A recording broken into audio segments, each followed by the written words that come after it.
Ito na naman kami ng apo ko. It's time sa padedi na.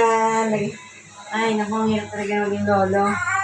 Ito sila yung mga kasama ko. Nagtitinda na naman. Kami naman ang apo ko. Nandito na naman. O, halika na, dede na. Dede na. Ito po yan. Apo ko na may cerebral palsy. Ganito po siya kakulit pagka, alam niyo na, nagugutom. Minsan, o, dede na, dede na. Ganito talaga pag ng mga lolo. Papi, ayan, ang sakit niya. Medyo nagugulat po siya pagka malakas ang boses. Swerte namin po yan eh. Every Monday po ang kanyang therapy sa Pasay Banak, Pasay. Medyo may improvement na. Medyo yung mga paa niya ay dumidiretso. Isip ko na. Hi guys, ganito talaga ito ba ng lolo, wala tayong magagawa. Pero for the love of my apo, talagang ganun.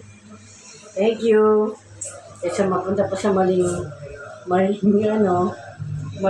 barkada, ito na lang tayo sa apo natin. Okay, bye-bye na. Bye-bye po. Okay, subscribe and follow my vlog.